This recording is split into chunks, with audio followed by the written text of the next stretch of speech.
మధ్య నన్ను రాష్ట్ర యోజన విభాగంలో జనరల్ సెక్రటరీగా నియమించారు. దీనికి జగన్మోహన్ రెడ్డి గారికి ధన్యవాదాలు. ఈరోజు ఈ దీక్షకి ఇంతమంది నిరుద్యోగులు, విద్యార్థులు, ఇంతమంది ప్రజలు హాజరవుతున్నారంటేనే ఈ ప్రభుత్వం ఎంత విఫలమైందో అర్థమవుతుంది. ఎప్పుడూ కూడా జగన్మోహన్ రెడ్డి గారు ముఖ్యమంత్రి ఉన్నప్పుడు ఇలాంటి దీక్షలు, ధర్నాలు ఎప్పుడూ కూడా జరగలేదు.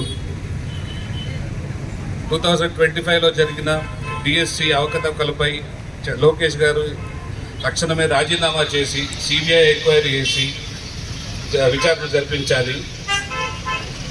మన ఢిల్లీలో ఎలాగైతే నీట్ దానిపైన ఒక హై లెవెల్ కమిటీ వేసిందో సెంట్రల్ గవర్నమెంట్, అలానే ఇక్కడ కూడా ఒక కమిటీ వేసి ఒక గైడ్లైన్స్ తీసుకొచ్చి మళ్ళీ ఎప్పుడూ కూడా ఇలాంటి తప్పులు జరగకుండా చూడాలి. నిరుద్యోగ వృత్తి ఎలక్షన్ మేనిఫెస్టోలో కూటమి మేనిఫెస్టోలో ప్రతి నిరుద్యోగికి ఉద్యోగం వచ్చినంత వరకు ప్రతి నెల 3,000 ఇస్తామన్నారు. ఇప్పటికి దాని గురించి ఎవరు ఆలోచించట్లేదు. సో ఇప్పటికి ప్రతి నెల 3,000 లెక్కన ఇప్పటికి చూసుకుంటే దాదాపు 75,000 బాకీ ఉంది ప్రతి నిరుద్యోగికి. తక్షణమే పథకం అమలు చేసి ఇప్పుడు దాకా ఎంతైతే చెల్లించాలో అది కూడా చెల్లించాలని చెప్పి కోరుకుంటున్నాము.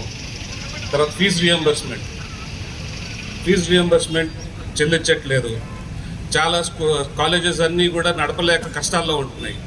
పిల్లలకి అర్థం కావట్లేదు ఏం చేయాలో అని. సో వెంటనే ఫీజు రియంబర్స్మెంట్స్ కూడా బకాయిలు ఎంతెంత ఉన్నాయో అన్నీ చెల్లించేసి మళ్ళీ ఎప్పుడు కూడా రాబోయే కాలంలో ఆపకుండా ఆన్ టైం చెల్లించాలని చెప్పి కోరుకుంటున్నాం. రాజీనామా చేయాలి లోకేష్ వెంటనే. రాజీనామా చేయాలి లోకేష్ వెంటనే. చెల్లించాలి ఫీజు రియంబర్స్మెంట్ వెంటనే. ఈరోజు